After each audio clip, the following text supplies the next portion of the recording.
अंधेरी रात थी। एक सुंदर लड़की बस स्टॉप पर बस का इंतज़ार कर रही थी।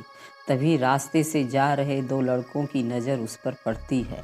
वे उसके पास आकर कहते हैं, तुम्हें कहाँ जाना है? चलो हम छोड़ देते हैं। बस नहीं आएगी। लड़की एक नज़र उन दोनों को देखती है, फिर कार में बैठ जाती है। कार 100 की स्पीड में चल रही थी। लड़कों की बुरी नज़र उसको देख रही थी। वह समझ जाती है कि ये गुंडे मवाली लड़के हैं। अब क्या करूं? कैसे इनसे पीछा छुड़ाऊं? लड़की चालाक होती है। वह उन्हें काली उंगली दिखाते हुए कहती है, मुझे जाना है, गाड़ी रोकिए। तभी एक दोस्त कहता है, गाड़ी यहाँ रोकना मत, यहाँ बहुत बड़ा जंगल है, जंगली जानवर और यहाँ पर बहुत से आत्माएं रहती हैं। गाड़ी इस जंगल से 1 किलोमीटर और आगे चलकर रोको। लड़की कहती है, नहीं भैया, मुझे जल्दी है, गाड़ी जल्दी रोको। चल रोकते हैं यार, उसे जोर से लगी है, 1 मिनट में कुछ नहीं होता। गाड़ी रुकती है। वह गाड़ी से बाहर निकलती है और तेजी से जंगल में घुस जाती है। जब 10-20 मिनट बाद वो नहीं आती तो उसमें से एक लड़का आवाज़ देता है, अरे ओ लड़की, तुम कहाँ हो? जल्दी आओ, नहीं तो जानवर तुम्हें खा जाएगा। जब उन्हें जवाब नहीं मिलता तो दूसरा कहता है, चल यार जल्दी निकल, लगता है कोई जानवर निगल गया उसे। वे कार को तेज दौड़ाकर निकल जाते हैं। यहाँ लड़की बेचारी जंगल में फंस जाती है। उसे डर लग रहा था, अब करें तो क्या करें। वह झाड़ियों के बीच छिप जाती है कि सवेरे होते ही वह यहाँ से निकल जाएगी। अंधेरी रात में उसे ठीक से रास्ता दिखाई नहीं पड़ रहा था। वह शांत झाड़ियों में बैठी थी। तभी उसे किसी की चलने की आवाज़ आने लगी। वह घबरा गई, कौन हो सकता है? हे भगवान, मेरी रक्षा करना। तभी एक आदमी उसके पास आकर रुकता है। वह घबरा जाती है। घबराओ मत, मैं तुम्हें बचाने आया हूँ।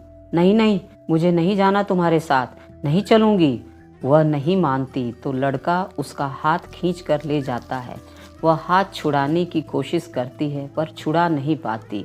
वह उसे खींचकर एक झोपड़ी जैसे घर में खींचकर अंदर ले जाता है। उसमें 2 कमरे होते हैं। उसे कुछ फल खाने को देता है और कहता है, अब सो जाओ, सुबह मैं तुम्हें तुम्हारे घर पहुंचा दूंगा। कहकर दूसरे कमरे में चला जाता है।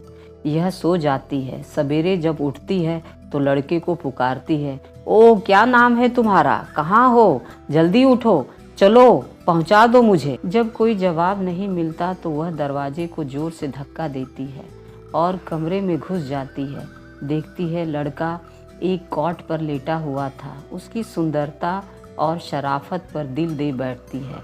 उसे एकटक देखती रहती है। कितना शरीफ लड़का है, दूसरा कोई होता तो जरूर मेरा फ़ायदा उठाता। ईश्वर मेरे लिए ही इसे भेजे हैं, नहीं तो इतना खतरनाक जंगल में मैं नहीं बसती। ये सोच ही रही थी तभी लड़का उठता है। तुम उठ गई क्या? ठीक है, मैं तुम्हारे लिए कुछ खाने को लाता हूँ। यह कहकर वह बाहर निकलकर चला जाता है। उसके जाने के बाद लड़की कमरा देखने लगती है। उसे एक तस्वीर मिलती। तस्वीर एक सुंदर लड़की की होती है। यह कौन हो सकती है? वह सोचने लगती है और चुपचाप बैठकर उसका इंतजार करने लगती है। कुछ देर बाद लड़का जंगल में से खूब सारे फल लाता है। लड़की कहती, यहाँ चाय ब्रेड नहीं मिलेगा? इस जंगल में चाय ब्रेड कहाँ मिलेगा? जो है उसी को खाना होगा। ठीक है, पहले बताओ मुझे कहाँ फ्रेश होना है? चलो मेरे साथ, कहकर एक नदी जो घर के करीब थी वहीं ले जाता है। फ्रेश होने के बाद दोनों घर आते हैं और फल खाते हैं। खाते खाते लड़की उसके बारे में पूछने लगती है, तुम इस जंगल में अकेले क्यों रहते हो? वह तस्वीर किसकी है जो तुम अपने पास हमेशा रखते हो? मेरी बहन की है। वह कहाँ है? मर गई है। मर गई है? कैसे? बताओ ना, बताओ ना। ठीक है, बताता हूँ। एक दिन मेरी बहन और मैं कॉलेज से घर आ रहे थे। तभी कुछ बदमाश आए और मेरी बहन को उठा ले गए। मैं चिल्लाता रहा, 1-2 गुंडों को मारा भी, लेकिन वे मुझे ढकेल कर उसे गाड़ी में बैठा कर ले गए। मैं क्या करता? मेरे पास कोई साधन नहीं था। अपने दोस्त की बाइक से उनके पीछे चल दिया। वे सब इसी जंगल में उसे लाकर उसके साथ दुष्कर्म किए और उसे जिंदा जला दिए। मैं यह सब देखता रहा, समझ में नहीं आया मैं क्या करूं। मैंने 3 बदमाशों को शराब पीते देखा।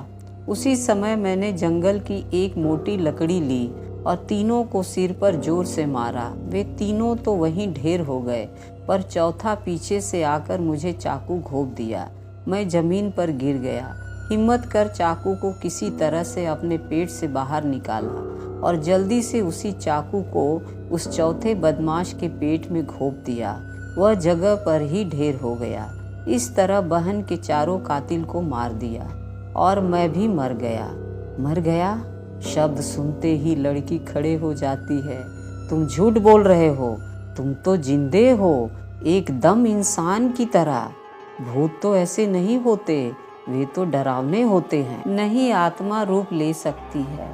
अब लड़की डरने लगी। डरो मत, मैं दुष्ट आत्मा नहीं हूँ।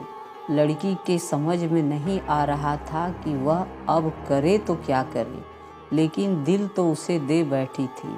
उसने रोते हुए कहा, यह सब तुमने मुझे पहले क्यों नहीं बताया? अब तो मैं तुम्हारे बिना रह नहीं पाऊंगी।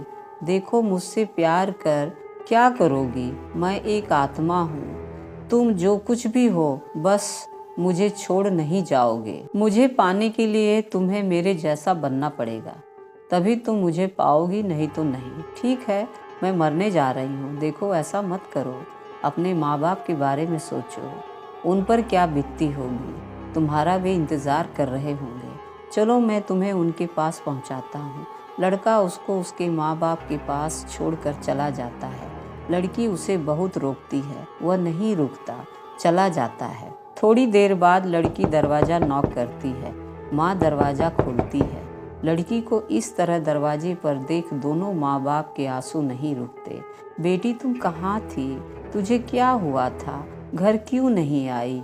लड़की बताने लगती है, माँ, मुझे कोचिंग से आने में देरी होने के कारण बस छूट जाती है। दूसरी बस आने में देरी हो रही थी। उसके बाद की कहानी वो अपने माँ बाप को सुनाने लगती है। दिन किसी तरह बीत रहा था। लड़की उस लड़के को अब तक भूल नहीं पा रही थी।